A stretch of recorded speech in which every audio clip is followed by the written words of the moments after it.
நான் திமுக கூட்டணியிலிருந்து வெளியே வரலங்கிறது தான் அவங்களுக்கு கவலை. எல்லாருக்கும் கவலை அதுதான். இவன் என்னையா ஒரே அடியாக போய் நின்றுக்கிட்டான் அப்படின்னு. எங்களுக்கு இடம்தான் அதிகமாக வேணும் அப்படிங்கிற எண்ணம் இருந்தால் நான் ஒரு பக்கம் பிஜேபிக்கிட்டும் பேசணும், அதிமுகவிட்டையும் பேசணும், விஜய்கிட்டையும் பேசணும், திமுகவிலையும் இருக்கணும். திமுகவுக்கு நான் சூறா காட்டணும், விஜய்கிட்டையும் நாங்கள் பேச முடியும், அதிமுக அண்ணன் எடப்பாடி பழனிசாமிகிட்டையும் நாங்கள் பேசுவோம், ஏன் பிஜேபியோட கூட எங்களால் பேச முடியும் அப்படின்னு எல்லா கதவையும் நான் திறந்து வைக்கணும். எனக்கு அது ஒரு பொருட்டே இல்லை. எல்லா கதவையும் நான் சாத்திட்டேன். பிஜேபியா வேண்டாம், பாமகவா வேண்டாம், அதிமுகவா பிஜேபியோட இருக்கு வேண்டாம், விஜயா அவங்களால் உருவாக்கப்பட்டு களத்துக்கு வந்திருக்கிற தம்பி வேண்டாம். எல்லா கதையும் மூடிட்டு நான் இங்கே நிற்கிறேன்னா நான் என்ன முட்டாளா? விவரம் தெரியாதா? நீங்கள் சொல்கிற மாதிரி ஏன் 4 சீட்டுக்கும் 6 சீட்டுக்கு நான் இங்கே நிற்கணும்?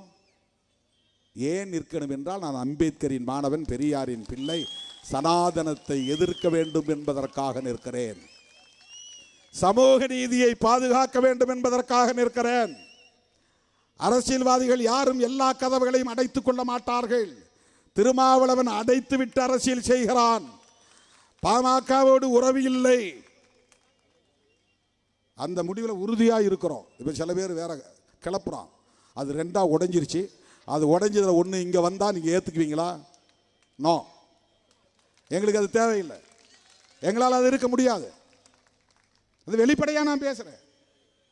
சாதியவாத அமைப்புகளோடும் மதவாத அமைப்புகளோடும் சனாதன சக்திகளோடும் வெறும் தேர்தலுக்காக சில இடங்களுக்காக நாங்கள் சமரசம் செய்து கொள்ள மாட்டோம்.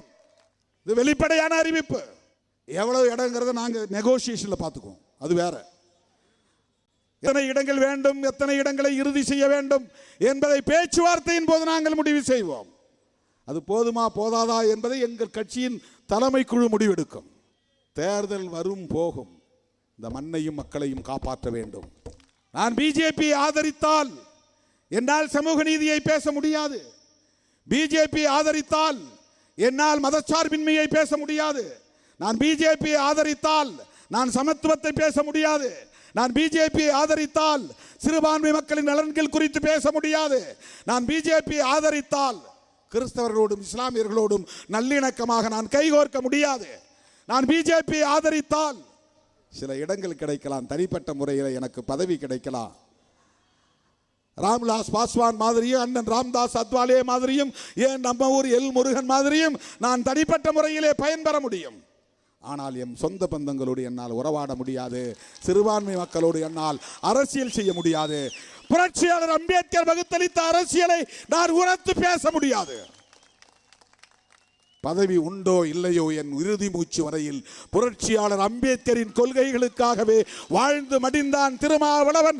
பெரியாரின் பிள்ளையாக வாழ்ந்து மடிந்தான் திருமாவளவன் என்பதுதான் என் வாழ்க்கையின் செய்தியாக இருக்க வேண்டும். திருப்பரங்குன்றம் அயோத்தியாக மாறும். அதற்கு என்ன பொருள்? யாரை மிரட்டுகிறீர்கள்? அயோத்தியிலே பாபர் மசூதியை இடித்ததை போல் இங்கே சிக்கந்தர் தர்காவை இடிப்போம், அதுதான் அதற்கு பொருள். சிறுத்தைகள் இருக்கிற வரையில் அதற்கு ஒருபோதும் இங்கே இடம் கொடுக்க மாட்டோம். நினைவில் வைத்துக் கொள்ளுங்கள். ஏதோ மேடைக்கு பேசுகிறேன் என்று எண்ணாதீர்கள். நாங்கள் ஓட்டு பொறுக்கிறதுக்காக பொது வாழ்க்கைக்கு வந்தவர்கள் இல்லை, எழுதி வைத்துக் கொள்ளுங்கள். அவங்க என்ன நினைப்பாங்க, இவங்க என்ன நினைப்பாங்க, நமக்கு ஓட்டு வருமா வராதா, இப்படி பேசினா திமுக நம்மளை கூட்டணியில் வச்சுக்குமா வச்சுக்காதா, ஐ டோன்ட் கேர். அதை பற்றி நான் கவலைப்பட்டதில்லை. அதை சிக்கந்தர் மலைன்னு சொல்லக்கூடாது. யார் சொல்றது? சங்கிகள் சொல்லுகிறார்கள். சங்கிகள் எங்கெல்லாம் இருக்கிறார்கள்? நீதித்துறையிலும் இருக்கிறார்கள். அதுதான் பிரச்சனை. சங்கிகள் எங்கெல்லாம் இருக்கிறார்கள்? காவல்துறையிலும் இருக்கிறார்கள். காக்கி சட்டைக்குள்ள சங்கிகள் இருக்கிறார்கள். சங்கிகள் எங்கெல்லாம் இருக்கிறார்கள்? பேராசிரியர்களாகவும் துணைவேந்தர்களாகவும் இருக்கிறார்கள். சங்கிகள் எங்கெல்லாம் இருக்கிறார்கள்? உச்ச நீதிமன்றத்திலும் இருக்கிறார்கள், உயர் நீதிமன்றத்திலும் இருக்கிறார்கள், மதுரை கிளையிலும் இருக்கிறார்கள். அதுவும் முருகன் பெயரையே வைத்திருக்கிறார்கள். சுவாமிநாதன் தான், முருகன் தான் அதுக்கு பேரு. அப்போ சுவாமிநாதன் வடிவத்திலும் சங்கி மதுரை மண்ணிலே உண்டு. அவர் எக்ஸாம் எழுதலாம், பாஸ் பண்ணி வந்தவர் கிடையாது. ஐஏஎஸ் மாதிரி, ஐபிஎஸ் மாதிரி அப்படி வந்த பல பேர் உயர்நீதிமன்ற நீதிபதியாக இருக்கிறாங்க. அப்படி வந்தவர்கள் உயர்நீதிமன்ற நீதிபதியாக பல பேர் இருக்கிறாங்க. அவங்க எல்லாம் சங்கிகளாக இருக்கிறார்கள். உயர் நீதிமன்றத்திலும் உச்ச நீதிமன்றத்திலும் பெரும்பான்மையாக இருப்பவர்கள் RSS ஆதரவாளர்களாக இருக்கிறார்கள், அல்லது RSS பயிற்சி பெற்றவர்களாக இருக்கிறார்கள், RSS கொள்கையை கொண்டவர்களாக இருக்கிறார்கள். அதனால்தான் பாபர் மசூதி இடிப்பு வழக்கில் அவர்கள் விரும்பியபடி தீர்ப்பை எழுதி கொண்டார்கள்.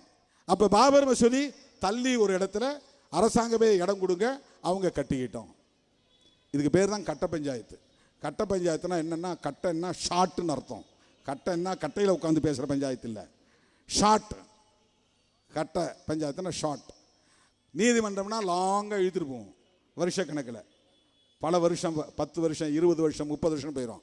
ஷார்ட்டாக முடிக்கணுண்டா உட்காந்து ஊரில் பேசி இப்படி போ இப்படி போ முடிவு பண்ணு, ஒரு தீர்ப்பு சொல்லிடுவான். அதுக்கு பேர் கட்ட பஞ்சாயத்து. இது என்ன தீர்ப்பு? இதுதான் RSS தீர்ப்பு. உடனுக்குடன் செய்திகளை தெரிந்து கொள்ள சன் நியூஸ் பெல் ஐகானை கிளிக் பண்ணுங்க.